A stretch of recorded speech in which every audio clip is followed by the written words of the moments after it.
Here's Haugo, slips out of a few tackles, and Peter Haugo's out for the races. I'm doing up for the team. Sheds the first defender, sheds the second defender.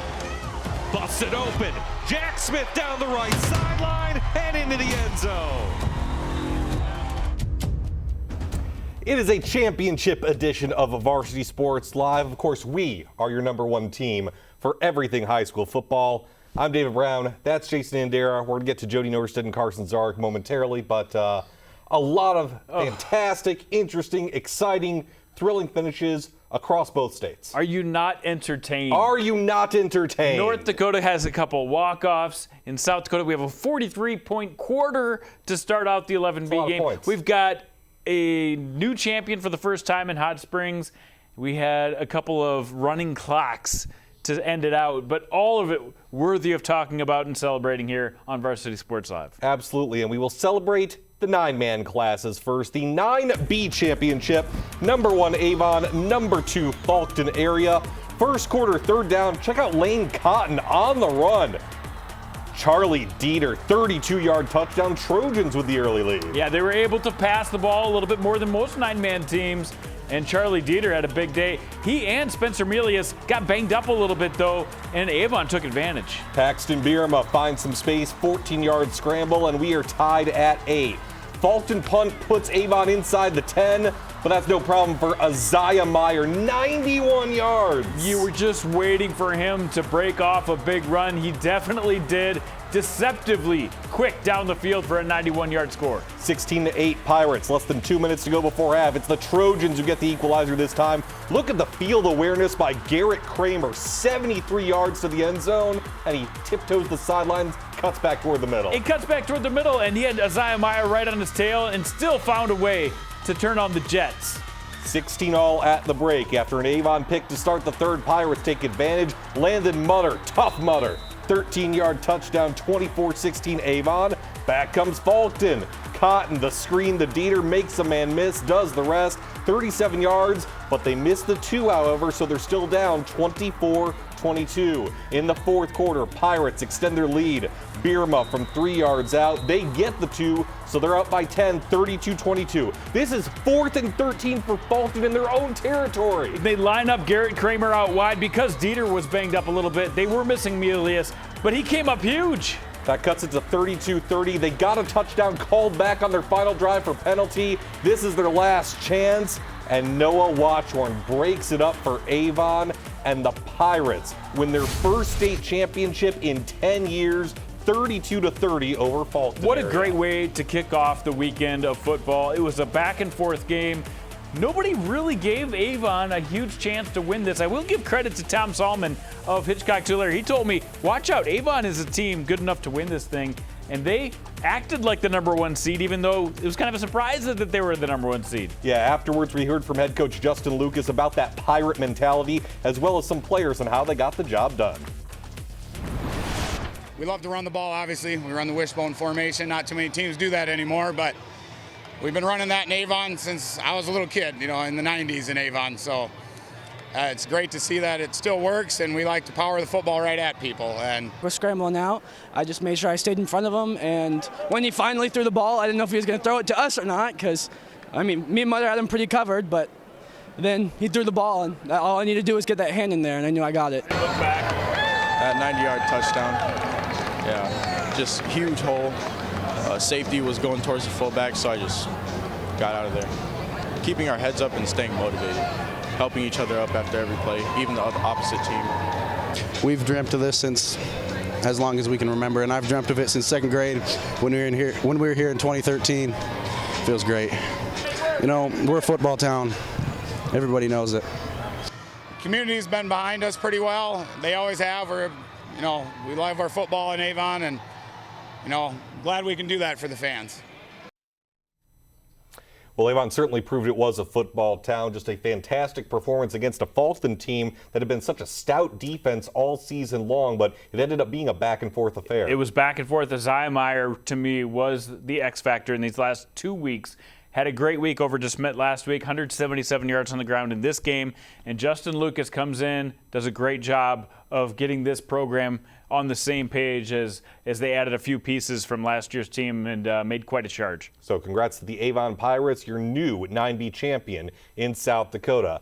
Well, we hope you like touchdowns. The 9A championship between number 7 Dubrook area and number 1 Warner had 19. Yes, 19 trips to the end zone. How many of those did we show here? Maybe not 19, but close. You'll see most of them. It's already 8-7 Dolphins when Hunter Kramer takes matters into his own hands. Touchdown and the slide. He's safe. The slide, though, he was hurt a little bit. He was only able to run straight forward. He wasn't able to get as much juke. That would change a little bit of what they did play calling wise. Yeah, they're up 13-8, but then Dubrook, their defense has been stout all postseason, and it is here. Jake Jornby with the pick, and he returns it 87 yards the other way. Well, there's a theme for you, David. There's going to be some returns in this one. Dubrook was able to score the ball, even though they only ran 29 plays from scrimmage in this game. 16-13 Dubrook. We're still in the first quarter, by the way. Charlie Delaney up the middle into the end zone. 21-16 Monarchs. Ensuing kickoff, J.P. Rognes swats away defenders like bugs at a barbecue. You know, and I heard everybody in the crowd, why would you kick to him? Because they were running so well on the kick returns. Well, they kind of squibbed that one out of the way, and he still took it to the house. 22-21 Dubrook at the end of the first. Second quarter now, points keep on coming. Brody Sauerwein from 3 yards out. 29-22, Warner on top. Next possession for Dubrook, Gavin Landmark making his mark, 52 yards, 30-29. Dolphins now on top. Somehow Dubrook forced a punt, and they took advantage. Jace Famaka up top, Rognes coming on down, 41 yards. Dolphin lead extended to 36-29. Kramer, he'd have a couple touchdowns at the end of the first half. Monarchs lead 42-36 at the break. The 8th lead change of the game moved to the 3rd. Delaney gets his 2nd touchdown of the night, 50-36 Warner. Monarchs recover the ensuing kickoff, keep the pedal on the gas. Delaney with his 3rd touchdown. That was a key. The switch in the 3rd quarter when Warner really got a few stops on defense. Ensuing kickoff, guess what? Rognes, again, he fakes the handoff and keeps on going, 85 yards. That cuts the lead to 56-42. Dolphins force a 3 and out, and you got to be kidding me, right? They kick to him again? Seriously? Seriously? Have they not been watching this game? He reverses field twice, and he still finds his way to the end zone. His 3rd special teams touchdown. It's 56-48. But that's as close as Dubrook would get. Kramer takes it in again, his 4th rushing touchdown, 5th overall, and Warner wins the highest scoring state championship game ever. 76-54 is your final score, the most combined points, 130 in the 43-year history of South Dakota State Championship action across all classes. Unbelievable. Warner ran 78 plays to Dubrook's 29. They possessed the ball for 35, almost 36 minutes. Dubrook only 12, but they still managed to put up 54 points. And congratulations to the Warner Monarchs. 0-4 in championship games. Finally get it done. First state title in Warner history. Afterwards, some relief and some exuberance for getting the chip off the shoulder. They had to keep answering the call, and like I said, that was a really good football team that we beat, and give those guys a lot of credit, but I'm so proud of our kids for battling until the end. Roller coaster. Our team is strong. I mean, we get down, they get big plays on us. That's demoralizing to the team, but we never gave up, so we kept grinding, and we kept going out. Of a championship game. Yeah, no, my whole family came down. Everyone was so we better bring home this award or it's butt whoopings all day. So, I mean, it wasn't the best game we've ever played, but we sure as hell brought it home. It's awesome. It's just an insane relief for this to be my senior season, last game to get this win. I can't thank these guys enough. Nobody's really expecting us to be here. I mean, sure, we were ranked high because of last year, but I don't think there's anybody out there that really expected us to make it this far, and to shove it down their throats and just say, look what we can do, it feels amazing. That was like a tennis match, just back and forth and back and forth. Like the offense wouldn't stop, but somehow, some way, Warner just a little more at the end because, again, 19 touchdowns and 8 lead changes. Never have I ever seen a game quite like that. And you said it. The record was 104 points in a dome game. Yeah, the previous record 104. This is 130. They busted through that it in the middle of the third quarter. And they still weren't done. And they started off at a torrid pace. 43 points just in that first quarter. And somehow they were able to catch their breath and play through. And Dubrick, what a season for them. Absolutely. But a tip of the cap to Kerwin Hayline and the Warner Monarchs, the first state championship in school history. 9AA now, a rematch of last year's quarterfinals. Number 3 Howard, number 1 Parkston. No score in the second quarter. Howard's on the move. Taden Hoyer keeps it himself on play action, gets it inside the 5. Yeah, this guy, he can run, he can pass. He was a great leader on this team. And that run set up the first score of the game. Few plays later, Hoyer keeps it himself up the middle. Tigers take a 7-0 lead. Late in the half, Parkston is driving. The Tiger defense is stepping up.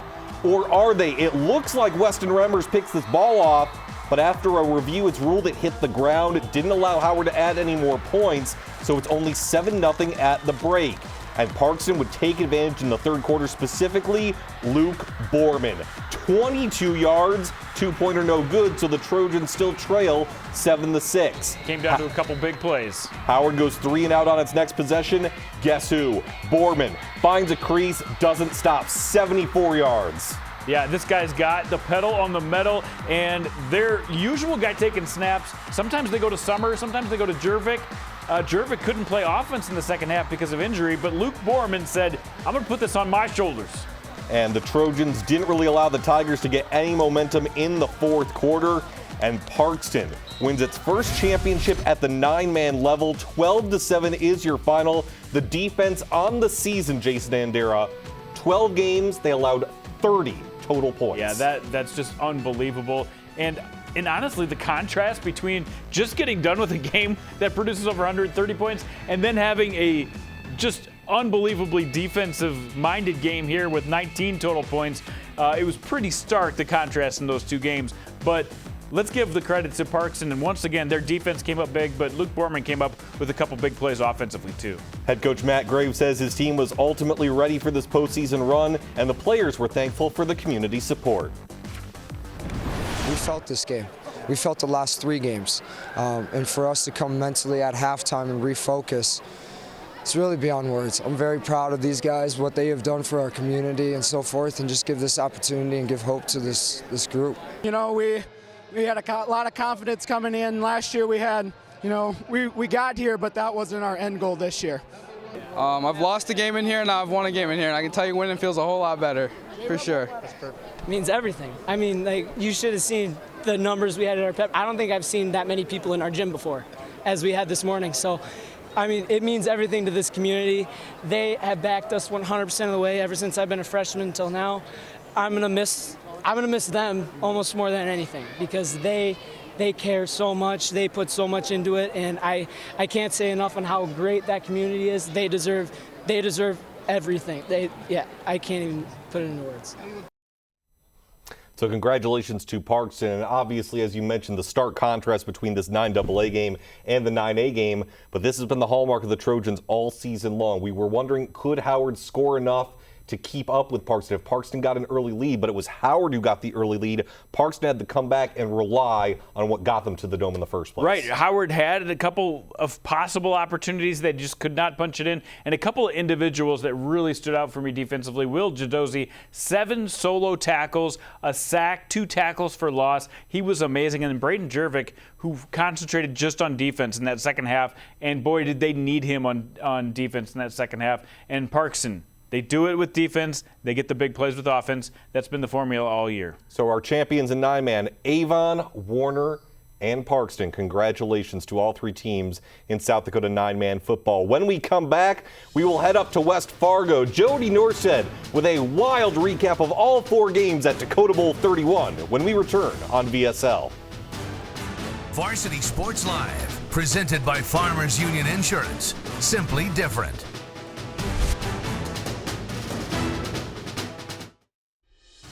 Varsity Sports Live, presented by South Dakota State University. Build a better future with South Dakota State University. And welcome back to Varsity Sports Live. David Brown, Jason Andera. Let's head up north to West Fargo Jody Norstead and Carson Zark to recap what's just a typical average Dakota Bowl. No, I'm just kidding. Of course, it was fantastic. Great bookends to the day. All 4 championship games were excellent, so take it away, boys. Yeah. Boy, this was a lot of fun today. The 9-man championship opened with, I believe you guys had a basketball score, something like 70-50 for a championship game in one of your 9-man title games. We had a 16-8 final. Defense wins championships in North Dakota, so I guess that's a little bit of bragging rights, right? Yeah, it sure is. You don't usually see a whole lot of that in 9-man, of a 16-8 score. Usually it's, the other way around. But yeah, whole lot of fun. Kind of 2 defenses going at it. A lot of, tough play on each side of the ball, so it was fun to watch. And we had a 20-year drought, a 30-year drought, and a 43-year championship drought end tonight in the Dakota Bowl. And look at all these helmets that we have here. We got Grand Forks Central in the house. The Knights, congratulations, they made it to the Dakota Bowl as a 7 seed. Didn't work out in their favor tonight, as you'll see in a little bit, but let's get to the highlights. Minot, Shanley, the 3A showdown that just wrapped up. 2 teams that use different formulas to get here. Shanley, the up-tempo team, up-tempo teams to death, score a bajillion points. Minot, stingy defense and ground and pound. After getting a stop on D, Minot has the ball. They're looking to throw. Lucas Beater picked off by Mr. Interception. Jordan Leininger, his 7th interception. He already has 2 pick sixes, almost had a 3rd. Yeah, he was looking to take this one to the house, and I thought he would. Good run after the catch, just brought down inside the 10. He got dinged up throughout the game, was in and out. Deacons turned it into points on a 3rd and goal. Landon Meyer to Sam Oshek. Mr. Touchdown. 22nd receiving touchdown of the season. Just wanted to match his jersey number. Next possession for the Deacons. They strike again. Meyer to Fisher. Hannison spins out of a tackle. 35 yards. This score etches Shanley into the record books. The most points scored in a single season in 3A history at 547 and counting at that point. To the second, Shanley gets a stop. Deacons want more. Meyer going deep, and watch Logan Conklin with a one-handed wild interception. Yeah, he had a whole lot of wild catches tonight. This one was just the first of many catches for Conklin. Can the Magi turn it into points? Griffin Broderick tells the Deacons he ain't seen a back like me yet this season. Hammers his way in for 6. Shanley lead cut in half at 14-7. Deacons turn up the tempo on the next drive and score. Adam Leininger follows the blockers. Touchdown run. Pushes it to a 2-touchdown lead late in the second. Just before half, Shanley with a chance to make it a 3-score lead here. Meyer buys time and fires, but Talon Junt is going to make the play, an interception in the end zone. Yeah, this was a huge momentum swing in the favor of the Magi. Talon picks up the interception right before halftime, and let's remember, the Magi get the ball back to start the second half. Minot hoping to cut the lead to a 1-score on the opening drive, but the opposite happens. The Magi give it away. Fisher Handerson intercepts it, and they add a score. Oshek into the end zone for his 23rd receiving touchdown. 28-7 Shanley. Magi have the weapons to come back, though. Beater skies one at Conklin. All this kid does is make plays. Ruziska and Isaac Perker-Revich swap touchdowns. It's 35-21 Shanley. Here's your catch of the year. Beater tosses it to Logan Conklin. One-handed catch behind the back of the defender. Are you kidding me? Look at another one. Yeah, he absolutely went up and grabbed this ball with one hand. He did it earlier in the game, did it again in the second half when they needed him most. Was just a huge guy to go up and get those 50-50 balls for the Magi. The lead is back down to 7. Magi need a stop, and Burke says, I'll do you one better. Kellen Burke with the pick 6 off Landon Meyer, who's got scrambling here. Ill-advised pass. Watch Burke race down the sideline. Game tied at 35. Yeah, this might have been the play of the day. This is when the momentum really swung into their favor, tying the ball game up with that pick 6. So again, tied at 35. Shanley now on the drive to get its lead back. Meyer running with a full head of steam, breaking tackles. Magi have him held up. Rip the ball out, fumble, and Minot recovers. But wait, the officials go to a review, overturn the call, saying that Meyer's forward progress was stopped, so Shanley maintains possession. Minot fans, well, you can see it. Minot ends up getting the stop anyway, so ball back in the hands of the Magi. Caden Kraft makes a catch with about a minute left. This sign here, a reminder of how long it's been. 43 years since the last Minot State title. 2 seconds left. Magi send out Kellen Burke to attempt a 20-yard game-winning field goal. You guessed it, he nails it. The drought is over and the Magi flood the field. After 7 straight Dakota Bowl losses, Minot has its first state championship since 1980. What a win.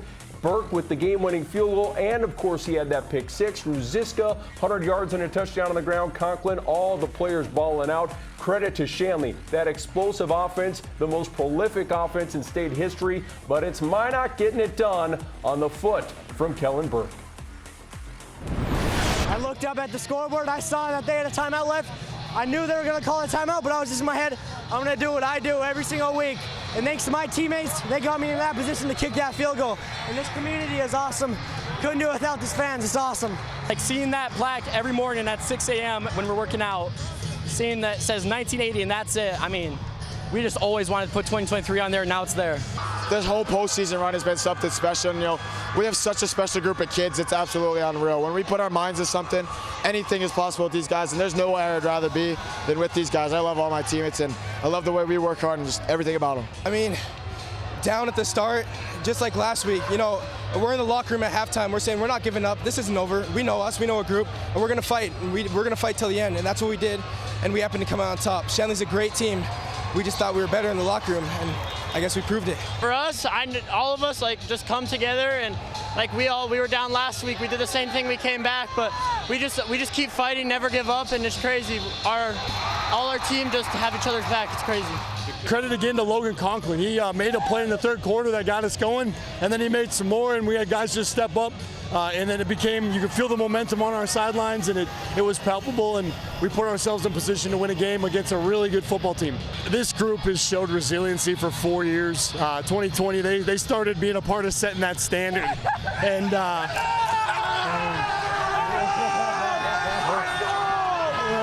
hey, we'll take it. Yep. Yeah, check is in the mail, right, Chauncey, to reimburse our equipment for the bath. Congrats to Minot. Two-way title game, historic run for Central, making it all the way to the Dakota Bowl as a 7th seed, going up against a North team that wants to get the win. They lost in this game last year. Carter Zeller, the big tight end, 47 yards to the house, 7-0 North early. Yeah, Carter Zeller, big-time tight end out of North, able to get them on to a hot start to start the game. Middle of the first now. Welk going to the air. This one too far? No. Sam Adams-Vandell says, I got it. Diving catch. Next play, the handoff to Peter Hago. Future Bison on the board in the Fargo Dome. 14-0 North with under 5 to play in the first. Central starting to put together a drive. Jack Simmers hits his man Leo Strandell for a 37-yard gain, but the drive is going to end abruptly. Hago makes the interception to kill the Knights' momentum. Yeah, Simmers had something there on the little RPO. The ball just kind of got away from him. Peter Hago taking advantage of the opportunity there. Yeah, start of the second, Spartans hit the home run ball. Caden Rasmussen's turn. The junior turns on the Jets, 44 yards. He's going to be a problem in 2A next year. 21 zip North. Under 3 to play in the second. Back to the workhorse, Hago, and he refuses to go down. The program's all-time leading rusher adds another touchdown. Yeah, you knew it was just a matter of time before he went off in this game, and he really put his imprint on tonight's Dakota Bowl. At that point, it's 28-0. Jake Schauer trying to get his Central team rolling here. And how about Jack Simmers to Trey Koontz, one of his 3 catches on the night. Later in the drive, Simmers to the end zone, up in the waiting arms of, well, Parker Dosh off the tip. The route is on for the north side. Knights get new life in the second half. Gabe Tandy punches the ball in, or punches the ball from Jim Miller, and Nas Fisher recovers. Next play, Jack Simmers. Well, he is one tough dude. Calls his own number, gets down to the 1 here. Yeah, Jack Simmers is just trying to keep his, team in the ball game here. Tries to get the ball in the end zone, as you see on that play, as you see on this one. He'll get in for 6. Yeah, I think he was in on the original one. Come on now. Down 28-6 after the missed 2-pointer. Ensuing kickoff, Central with a bunch formation onside kick, and look at that. The Knights convert. They're back in business. 4th down play, though, Simmers throws up a prayer to Strandell, and it's batted down. Max Watson would add a field goal for good measure to make it 31-6. That was about a 42-yarder, and the North Spartans secure their first state championship since 2000. We saw this team throughout the season. They go start to finish number 1, and they go out on top. Carson, this was an impressive North bunch. Yeah, it sure was. We saw them all season long. They really didn't have a skip in their beat. They had a close one against South, but otherwise very convincing wins all year long. Let's hear from the Spartans after that 31-6 win and their first state title since 2000. This is awesome. It's our dream at the beginning of the year, and I'm just happy we can make it work. For the past however many years, no one really had that much faith in us. We were just kind of like the mediocre team. But now with this group of guys, I knew we could get it done. Ever since I can remember growing up, North we've been looked down on. We're the team everyone expects to come in and just get an easy dub against. And then these past 4 years, we've really flipped the script, and people don't like when we lose, when we win, or when we're just average. I mean, that's how North will always have it. So since day one, since like the first practice, we could feel huge love from the community supporting us, and we put in the work. To do it in front of our home crowd right across the street from Fargo North, I mean, I don't think anybody else would want to do it any other way. We watched the Midco Sports interview, and they were saying, oh, how we're just going to pound the ball down. So our game mentality last night was we'll play action it out and get over the top of them. And I feel like with that first big pass to Zeller there, I mean, really opened the playbook off, took the top off the defense, and then our run took off, and there it was. I think just as a team, we all played for each other, with each other, instead of just going out there and trying to do everything selfish. We did our responsibilities. We knew our teammates would do what they needed to do, and it just worked out in our favor. Winning with them was just something like I've never experienced before, and I'm hanging on to this for sure. And getting many flicks for that trophies for sure tonight, so it was awesome. We've trained really hard for this, and we've executed. We went out here, executed. Second half was slow, but that happens. But first half, we came out, punched them in the face. No doubt. We knew that Central was going to throw everything they had at us, and they fought, they competed. They have competitive players on their team that wanted to win the game also, and we knew we were going to have to step up, and it wasn't over, and the guys knew that, and we were able to finish it up. Congrats to North. Class A final. Kindred trying to win the program's second state title in 3 years. Trinity trying to get its first since they were dominating in the early to mid-2000s. Only matchup of unbeatens in the Dakota Bowl. Things got started early right on the opening kickoff. Kindred, Jake Shova, Trinity loses the ball. Andrew Haley recovers it. Instant red zone here for the Vikings. Jake Starcevic looking to capitalize on the early turnover, but he's going to be sacked by Hugh Meyer. Trinity's defense been improving. Yeah, they sure have. Big stop here early in the first quarter to get that ball back for that Trinity offense. Now mid-first quarter, Jace Kovac wants to get the Titans down to the field after the stop, but he is picked off by Starcevic, who's been a star. Yeah, Starcevic is a bona fide stud for those Vikings, and he had his paws all over this game today. 48-yard pick six, 7-zip Kindred. On to the second quarter. Vikings get a little creative. Jay Starcevic hands it off to Brooks Bacco, and he finds number 88, Luke Starcevic, in the end zone from 14 yards out. It's a two-score game. Kindred up 15-zip. Vikings get the ball one more time before half. Starcevic calling his own number from 3 yards out. Like you said, he dominated this game. Yeah, he sure did. Offense, defense, it didn't matter. You can see why he is a leader for that Viking group. 22-zip at the break, and then Tyson Johnson fights his way into the end zone, makes it 30-0. Starcevic already 2 total touchdowns on the day, fakes the handoff, rumbles in from 13 yards out for his third score of the game.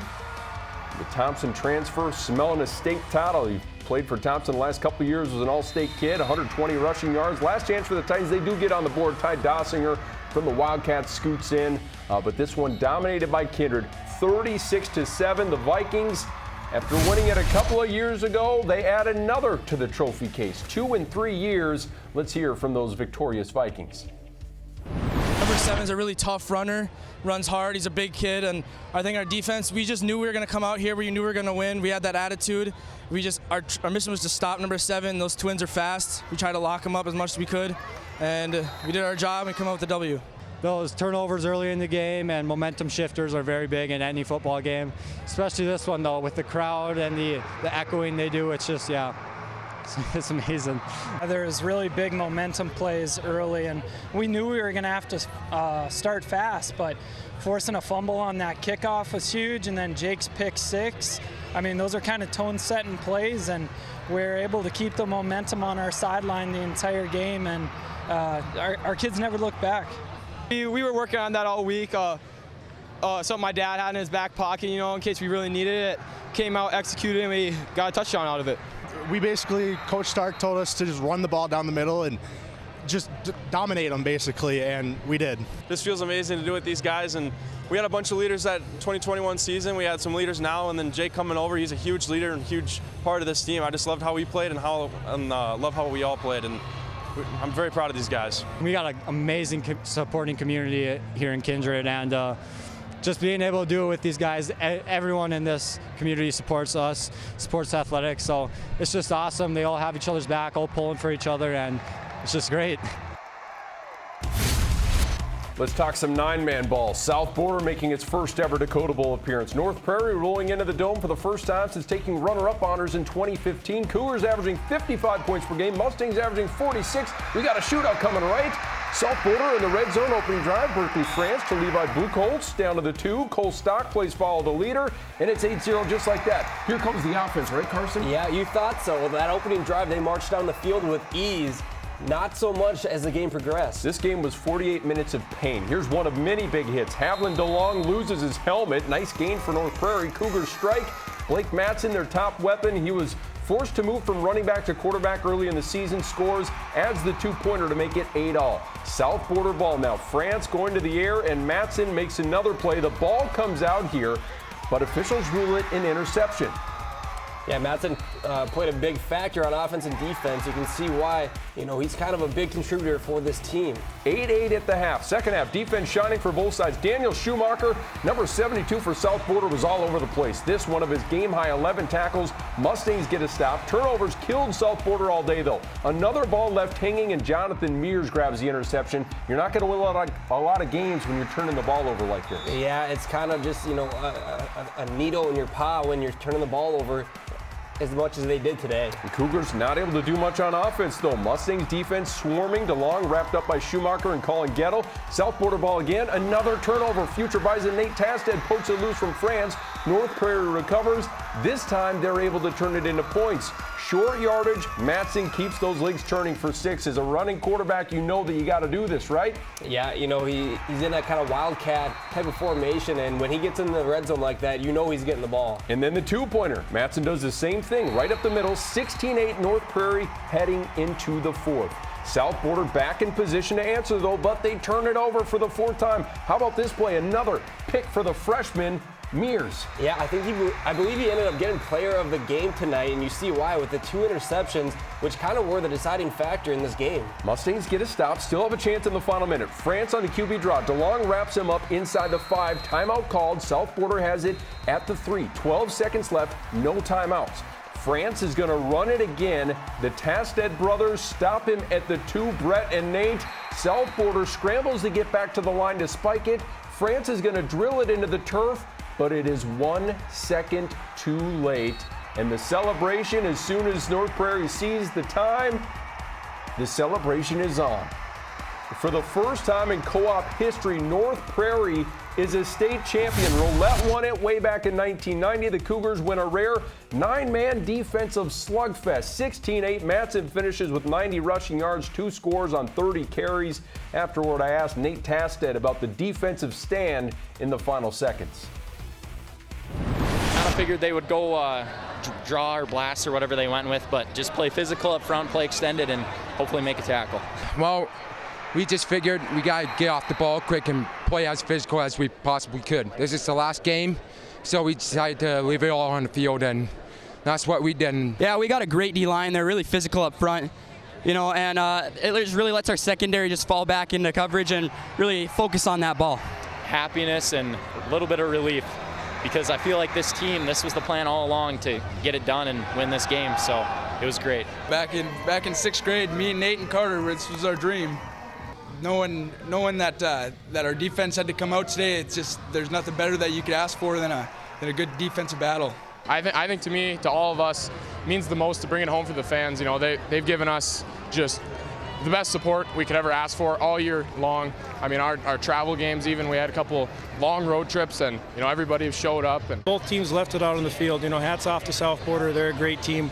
We were just probably able to control the ball a little better. We didn't have those turnovers that killed us, and games like this, that'll get you. I'm just so dang proud of our kids, and the effort and the belief that they have in each other is just phenomenal.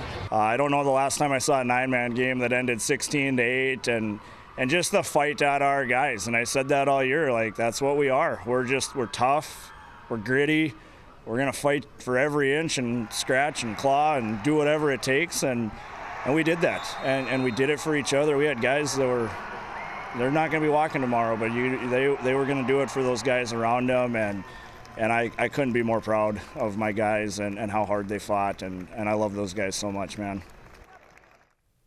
And it's almost fitting that we end with that soundbite from Evan Melmer, a guy that lost, and your heart goes out to all those teams. Shanley as well, getting crushed with a last-second field goal and having their dream season cut short. Obviously, they had the state title last year, but a great senior class going on for the Deacons. But that's what it's all about, leaving it all out there on the field, and a lot of teams did that today in the Dakota Bowl. Yeah, they sure did, and you really saw the level of play kind of increase, obviously in the quarterfinals, semifinals, but then in the Dakota Bowl, just the level of competition between each team, they kind of took it to another level, and you could really see that up front with your own eyes. And you saw that especially, I think, with Minot. What they did last week against Cheyenne to come back and win that game, they had to do the same thing today against Shanley, and congrats to the Magi for a tremendous victory, one for the ages, one that we will not soon forget, and the rest of the champions, congratulations to Minot, Fargo North, Kindred, and North Prairie victorious. Guys, that was a fun day at the Dakota Bowl in the Fargo Dome, and sure you have some more highlights coming your way as well. Thank you. And big props to this man. It's been a fun season. Absolutely. Thank you. I appreciate it. It's been a lot of fun calling this and going back and forth with all you guys. Yeah. Awesome stuff all season long. Thank you, Jody. Thank you, Carson, for joining us this season. And a tip of the cap on awesome Dakota Bowl 31 coverage. Thanks so much. Yeah, and props to the players and coaches, too. Great interviews afterward, and congrats to everyone again. Love that part. Awesome stuff. All right, Jody Norstead and Carson Zark in West Fargo this evening. What a wonderful Dakota Bowl 31, just seeing all those close games and seeing, some championship droughts ended. He talked about it, a 20, a 30, and a 43-year drought ended today. And for Minot to go that many times without getting the win, you can just feel the emotion on that sideline when they talk about how much they enjoyed that one. Well, we got more highlights and more emotion when we come back. We will recap the 11-man championships in South Dakota. Stay with us on Varsity Sports Live.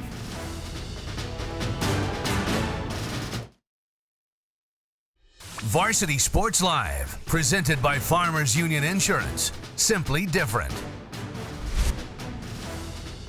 Welcome back to Varsity Sports Live. David Brown, Jason Andera. So the 9-man games had 2 close contests and the record for most points in South Dakota Championship history. The 11-man games today had a close one and then a couple of champions reasserting their dominance. Exactly. The teams that came back and tried to win again did well. We'll see how Elk Point Jefferson did as they returned to the Dome for the second time in 2 years. Yes, the 11B championship, number 6 Hot Springs, number 4 defending state champion Elk Point Jefferson, the only title game in South Dakota without a number 1 seed. And it would be the Huskies who'd strike first. Jacob Gale on the keeper from 2 yards out, 7-0 EPJ, but on the ensuing Hot Springs possession, Cameron Majeski. He's been a stud all year. Watch that block from Caleb Rickenbach. And they had several 60-plus yard plays throughout the playoffs, and that was the key for EPJ. Limit the big plays. Well, one got away from them. 32 yards were tied at 7. The Bison attempted 5 passes all game, but this was one of them. The home run ball from Colin Iverson to Braden Peterson. And the adjustment by Braden Peterson, I don't know if that highlight does it justice. He had to go make adjustment back to get to the ball and made a fantastic play on the ball. 13-7 Hot Springs. Defenses would lock in after that. Keaton Gale's pass picked off by Majeski, who returns it deep into Husky territory, but Elk Point Jefferson held firm. Iverson's pass on the rollouts picked off by Garrett Merkley. It's still 13-7 at halftime. That was huge because it looked like it was going to start rolling for Hot Springs, and Elk Point Jefferson stayed in the game. And then this play gave Elk Point Jefferson great field position. Could they capitalize? They got stopped right there. As soon as the push started happening, they whistled the play dead, so no touchdown. It looks like it gets in. No touchdown. That was 4th down. They stop him around the 2, as you said. Forward progress was stopped. Hot Springs chews up 5 minutes, but EPJ has one last chance. Gale to Gerard, back to Gale, lots of room. A huge play right here, and then a face mask at the end of the play right there you see by Rickenbach. Puts him in great position again. Few plays later, though, Gale looking for Cade Moore in the end zone. Matt Close with the tip. Braden Peterson with the pick with under a minute to go. And that would do it. And those two are cousins, the tip and the interception, we found out after the game.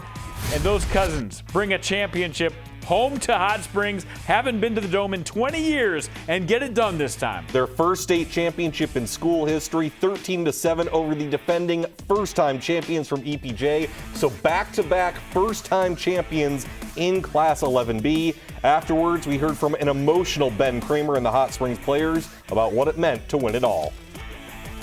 We we've been leaning on our defense. Obviously, our offense has put up crazy numbers all year, but our defense has been so solid. Oh, it's great. This whole playoff season has really brought the community together in a way that's never really happened before, because this is, we haven't been here since 2003. It's awesome to be able to come back and put one up. You definitely. We just never quit. We kicked ass tonight. I don't know. I just love having a crowd that cheers for you. They had a couple of loud cheers on third downs, made them call timeouts. We did something our city has never done, so it feels good. It's excitement, man. We've been there before. We were ready. We knew they weren't going to score, so we were ready. It's been such a long process, and to finally be in this position, it's so rewarding to be a part of what these kids are going through and see their joy. And we just love them to death, and I wouldn't wish anything less than what they've given us, and I'm so happy for them. Congrats to Hot Springs and head coach Ben Kramer. And for anyone who wants to know, check the tapes, go back weeks and months. You had been hyping this Hot Springs team all season long. You knew they had the potential. They did. And they got it done. They did, and they've been putting up crazy numbers like Ben Kramer said. Well, Elk Point Jefferson had too, and they did something that nobody's done in 6 years and go into winter and take them out. So, I knew this would be a terrific game. It ended up being a terrific game, and congratulations to Hot Springs, what they did on defense to secure the win. No points scored in the second half. This was a thriller to watch. Absolutely. 13-7 is your final, and as we said, Hot Springs, first state championship in school history. In Class 11A, a rematch from the 2022 championship, number 1 Del Rapids, number 2 West Central. Opening possession, Couriers march right down the field. Mason Stubbe puts it in the end zone. Well, they said they had their first 10 plays scripted. It only took them a few plays to get into the end zone, and Del Rapids was cooking early. After a West Central punt, Couriers strike again. Jack Henry on the run with a laser, and I mean a laser. He can throw it. Stubbe. He can throw the ball a little bit.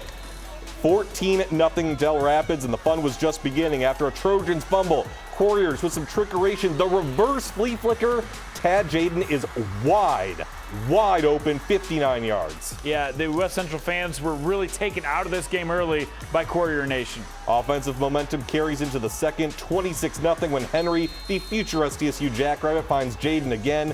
34-0 Couriers at halftime, and the defending champs would not let up in the second half. Henry sets it up for Sutton Williams, and he does the rest. Del Rapids came into this season with expectations, met and exceeded them. The Couriers make it back-to-back state titles. 42-6 is your final over West Central. Second straight perfect 12-0 season for Del Rapids. How about Jack Henry? He got to throw 13 passes, first of all. That's about a fifth of his attempts all season. Exactly, and 5 touchdowns. He had 8 touchdowns passing coming into this game, 5 in one game. He really put a show on, but it was Mason Stubbe, the running game, the offensive line, and that solid defense that got this one done back-to-back for the Couriers. Well, afterwards, some players reflected on the season, and they also may have taken notice of our predictions from Jandy and I earlier this week. That was our goal. We want to set the tone. We came here to dominate. It's awesome. This has been a great year, and I'm really thankful for all of this. I'm going to remember that you picked us to win and then that guy did not. So, I mean, that was our motivation. It wasn't unanimous to you guys, so we came out here and we made it unanimous. A lot. They've laid the foundation, everything that it takes. It's not easy, it's hard, and they bought in. They bought into every last thing we asked them to do. Couldn't be more proud of the group. Give it up for Coach Husker.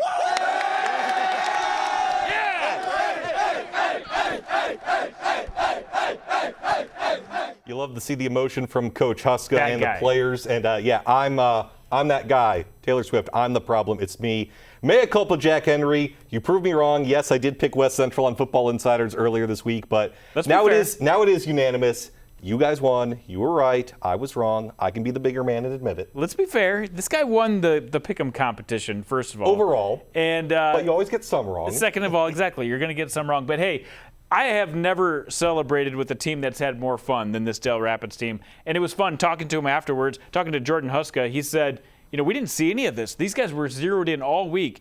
They saved the fun for after the championship. That's how you're supposed to do it. 42-6 is your final. 24 wins in a row and 2 state championships for Del Rapids. Our final 11-man game of the evening just wrapped up in Vermilion. Number 1 Pierre looking for its 7th straight title, taking on number 2 Yankton. There is no score late in the first quarter. The running game we've mentioned for Pierre has been excellent all season. Check out these moves by Trey Lewis. A spin and a juke. Yeah. Incredible run from 7 yards and out. A lot of this time, especially the first quarter, Yankton had 8 in the box, and they were still able to run on him. By the way, you want incredible? Watch this. It's Jet Zabel at QB, backed up deep, but the rainbow falls right into the pot of gold for Cade Kaiser, makes a move. This is a state tournament record, a 99-yard touchdown. In case you forgot, Cade Kaiser, an all-state receiver last season, can still do that a little bit. Pierre would add to its lead later in the second. Lewis gets it again. He was a man on a mission tonight. 21-0 Pierre. And want to know what it's your night? Well, George Stalley got the touchdown after Kaiser fumbled the snap, casually picked it up. It's 28-0 Pierre at halftime. And the Governors, you want to talk about a team on a mission? They were locked in as well. Yankton trying to get something going at the end of the half, but Zabel in the back of the end zone gets the interception. And Pierre would cruise from their running clock in the second half as they increase their lead to 35, and they eventually win it 35-7, and Pierre wins its 7th consecutive 11AA championship. That now sets a new South Dakota record for most consecutive titles. They had been tied with West Central, who won 6 straight in 11A from 2000 to 2005. Yeah, crazy. How about Jet Zabel? An interception, threw a touchdown pass, caught a touchdown pass, ran it a couple times. And then the rest of that team, Trey Lewis, the first time they played Yankton, ran for 164 yards. This time again goes over 100 yards on the ground. I think that was one of the keys to the victory. Let's hear from the victorious Governors. You guys did a great job running the ball, finding ways to stay on the field and keep their offense off the field, get them out of a rhythm. Defense was outstanding tonight. I don't think we can say enough about the performance of those guys and those coaches. They just did an amazing job. Full team victory, and it was not the game we expected, but we're just fine with the result. I mean, it's really fun. For my city and just everything. All these people work so hard, 365 days, no sleep, just for my city, doing it for the crowd we love. Everyone showed out. I mean, in practice, we're always pushing each other. Our secondary is always pushing each other, and we're communicating. I mean, they were a huge part, letting up 0 points in the first half. That's a huge momentum builder for our offense. And, I mean, it's a special group of guys. That's all I can say. It's monumental. It's monumental, really. A lot of people in Pierre were rooting for us. I mean, look around. Pierre travels well for everything. It's just an outstanding community, and it feels good to bring this home to them, to praise them too. Not only a victory for us, but a victory for the entire town, and I couldn't be thankful to have these people traveling behind our backs. The cliche kind of is you don't rebuild, you reload. Well, there is no better example of that than Pierre. We knew they were going to be a good team this season. Let's not pretend like they were going to be, in the basement. But after the graduation of Lincoln Kienholz, a Big Ten quarterback at Ohio State, the question was who would take over at QB, how would this offense and defense look? And they answered every question all season. They answered every question all season. And after the game, those three were Trey Lewis, Jet Zabel, and Cade Kaiser, and those three made a huge difference on both sides of the ball. You saw Jet play a little defense tonight. You saw Trey Lewis in the second half of the year play offense. And Cade Kaiser, goes out and catches a 99-yard pass. Yeah, those guys really stepped up, and now they're going to have to pass the torch again. A ton of players in that system, but there'll be some new faces and new names that we haven't really relied on or heard of that are going to have to carry the torch next year. They will go for 8 straight next year. Unbelievable. Pierre wins it again. Their 7th in a row in Class 11AA. When we come back, we will wrap up Varsity Sports Live with a preview of the 11 AAA championship between O'Gorman and Sioux Falls Lincoln.